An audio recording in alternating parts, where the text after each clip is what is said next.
Sex is a topic that needs to be comfortable, like you need to be able to talk about it at the dinner table. Like you need to be able to talk about it to your kids, no matter how old. Like it depends, like it, how you explain it depends obviously on their age, you know. But I think it's super fucking important, just aside from, you know, like being a young parent, you know, or, you know, anything that having to do with the adult industry. I'm gonna tell you a story.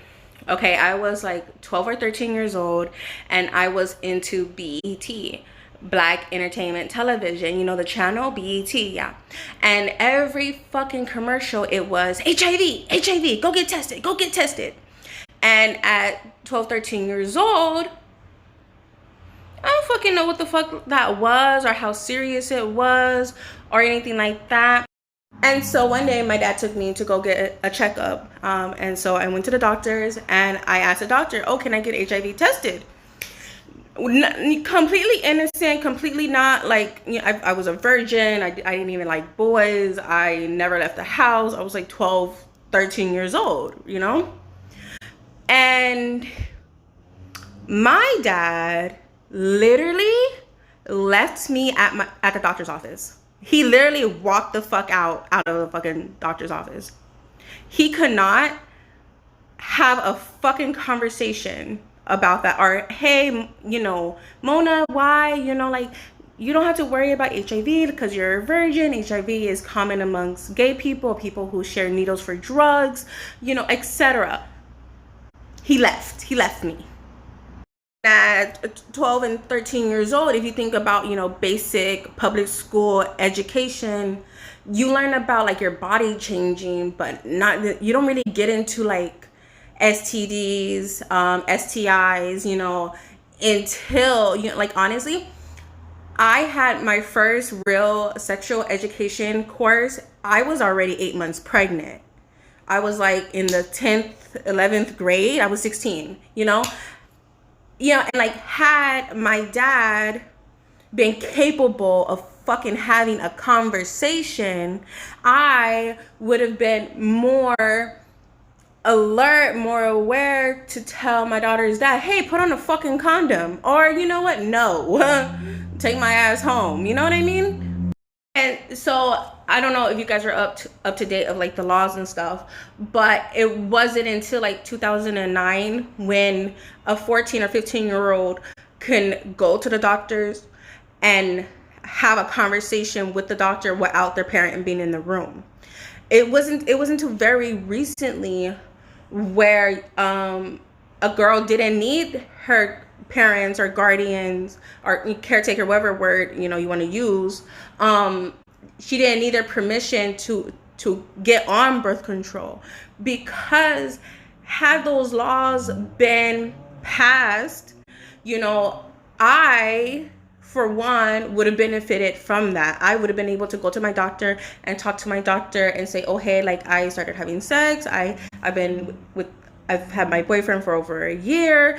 This and this and this was happening. You know, like it would have made my life a lot, just made things a lot easier and better for me personally. I would have had control over my sexual health. I would have had more control over my body. I would have had more control over, you know, everything. You know, sex is such a powerful thing. It's not just, you know, about feeling good. It's not about, oh, love, you know, how, you know, a lot of parents tell their kids, oh, when you love someone, and no, like it's so much more. You know, sex is a huge responsibility, and you being their authority figure. You know, maybe you're a big sister, maybe you're a big brother, maybe you're a mom, a dad, an aunt, an uncle, maybe you're a foster parent.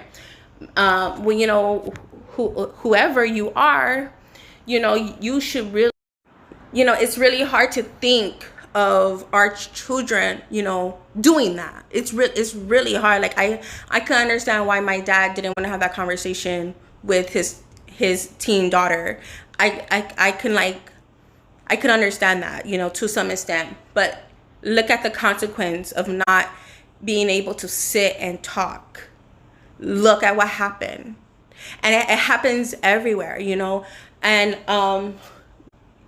young girls are so easily controlled, manipulated, you know, so easy because, you know, like Taylor Swift says, you know, when a girl's 15 and the guy says he loves her, she believes him, you know, like, you know, we want to keep the guy, we you know, and we know because guys pressure us for sex that, okay, well, then I you know, and so having that conversation, it's just worth it to get out of your head, get out of your comfort, have those uncomfortable, real conversations, because not doing it, you risk the world having so much influence on your child where you don't even know who the fuck your child is.